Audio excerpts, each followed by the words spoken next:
I think the PAP Malay MPs are always very sensitive to the needs of the Malay community, and we always do our part to try to work with government. We spend a lot of time discussing with Prime Minister and his team on some of these issues and ensuring that Prime Minister is well aware and find solutions that we can work together. So we act as a bridge between the community leaders with government. We engage the community leaders very regularly to get their perspective and also then to begin to facilitate that level of engagement. So we continue to try to work on socio-economic issues that probably give us a better sense as well as increase the ability of the community to level itself up. I see many multi-problem families, many low-income families, many vulnerable Malay families, and one common factor in many of these families is the men. Whether they are absent or whether they are present yet fail to perform their role. Simply because I think there are a lot of issues that many of these men are facing. At the same time, their inability to play their role.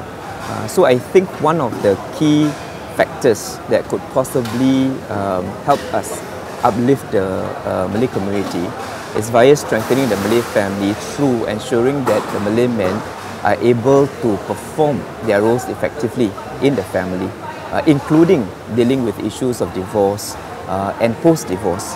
You know, if they can be very, very aware of the implications of their decisions to remarry vis-a-vis their ability to perform their role as fathers to their first set of children, then I think we'll have a better situation.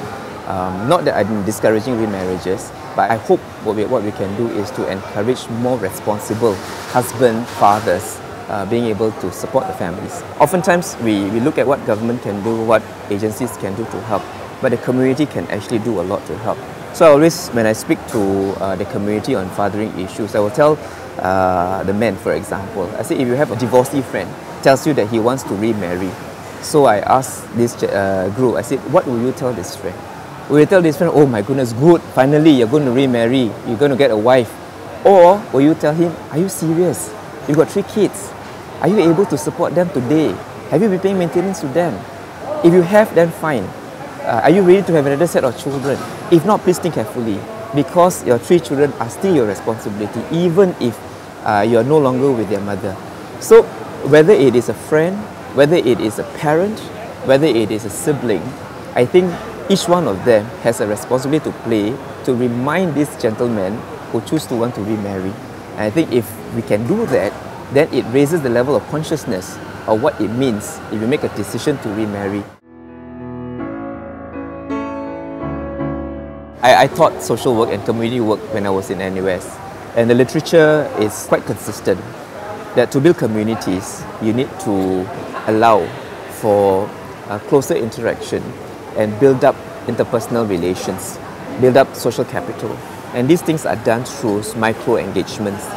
When you have mass events, it is good for people to just have a sense that the community is there. But the potential for people to connect with one another is really reduced. Whereas you need to have smaller engagements so that people have time to talk to one another, you know, and the process is much more deeper, you know. Literature also shows that there is an inverse relation between the strength of the community and the size of the community. So it's easier for you to build stronger communities when the size is smaller. So in that sense, that's why I developed the concept of micro-communities, and I have this saying for my grassroots leaders, you know, small is big. Big is a measure of many strong smalls. So when you talk about small engagement, you do get larger outcomes of people having deeper relationship with each other.